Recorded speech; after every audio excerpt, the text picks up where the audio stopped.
With signs of equality and equity and treating people with respect. Yes, and did you know there is a whole different sign language for Black Americans who are deaf in efforts to preserve and honor that language? ABC's Kyra Phillips now with this illuminating special report.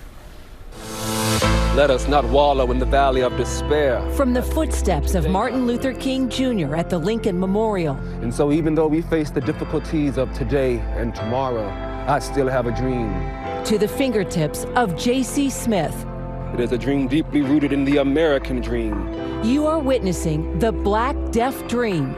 I have a dream that one day this nation will rise up and live out the true meaning of its creed. In a language. We hold these truths to be self-evident, that all men are created equal.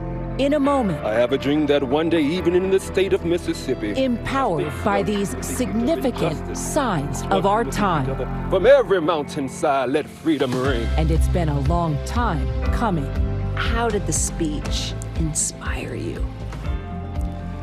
Well, the speech inspired me as a Black deaf man, living in this world, knowing that opportunities may not be granted to me. And every day, I knew that I had to work 3 or 4 times harder to really get those opportunities that I wanted. And not only would J.C. Smith get what he wanted, he would become a part of a movement to celebrate and preserve a language born out of oppression and segregation. Why is preserving Black American Sign Language so important to you now? Because it's our language. It's our gestures. It's our vibes. It's how we communicate, how we're able to talk. Signing Black. I'm down with that. Oh, you are fierce. Much like Black history, Black American Sign Language grew from the roots of racism. Ain't no power like the power of the people. And when this country witnessed the recent racial reckoning, young Black signers took to social media to highlight the history of a language that has been suppressed for decades. The first American school for the deaf opened in 1817, but Black children were not allowed, so they had to create their own schools and their own way of communicating. Dr. Carolyn McCaskill is a professor at Gallaudet, the prestigious university for the deaf in Washington, D.C. At the age of 5, her only option for learning how to communicate was at the Alabama School for the Negro Deaf and Blind. When you learned Black American Sign Language, was that freedom for you? I did get that sense of freedom from being able to incorporate who I was and how I wanted to communicate. But that freedom forged another challenge: integration. Black and white deaf students were finally sharing classrooms, but not a common language. Black American Sign Language was different from American Sign Language. In order to survive, Carolyn had to learn the white way. I remember you telling me white is right.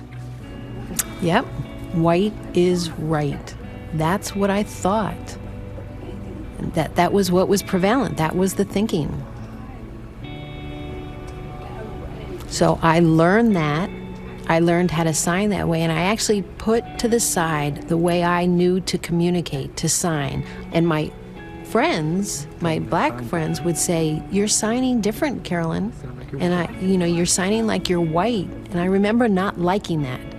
I wanted to keep my way, my Black way of communicating, the way I would sign. And she did. Voted most ambitious, this honor student conquered communication through code switching. So when I was with white people, I would sign that way. And then when I was with Black deaf people, I would communicate a different way. How did that feel? Oh, that felt so free to me. It felt good to just communicate. That was who I was. That was my culture. That was my identity. A life, language, and labor of love, all part of Dr. McCaskill's new book and her new role as founding director of Gallaudet's first ever Center for Black Deaf Studies. Let's have some fun.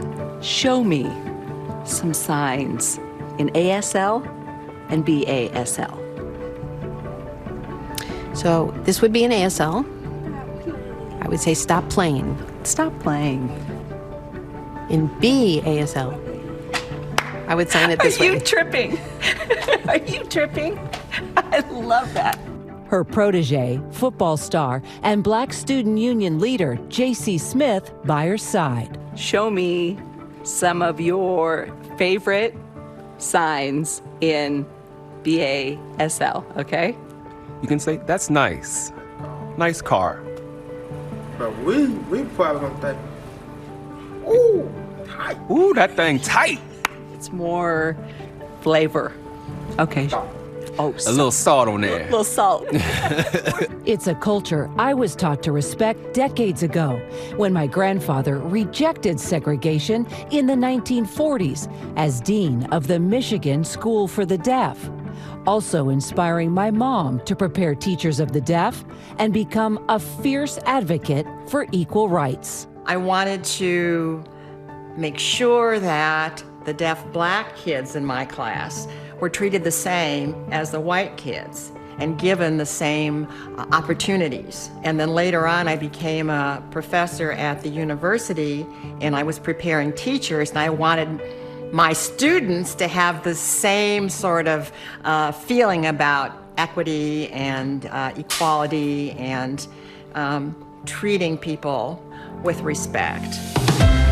When we allow freedom to ring. Equality J.C. Smith dreamed of. Every state and every city. Equality Dr. Carolyn McCaskill created. Part of it is to preserve the history and the language and the culture of our people and the Black deaf experience. Hands that speak volumes. Free at last, free at last. Thank God Almighty, I'm free at last. I learned so much from our show. Right? I really do. That falls in that category of who knew, and it's important to highlight a story like that, and glad we could do it here. So very much thank you to our Kyra Phillips for that report. Yeah, so much in there that we've learned that we can take with us. So thank you, Kyra. We really appreciate that. Well, hey there, GMA fans. Robin Roberts here. Thanks for checking out our YouTube channel. Lots of great stuff here. So go on, click the subscribe button right over here to get more of awesome videos and content from GMA every day, anytime. We thank you for watching, and we'll see you in the morning on GMA.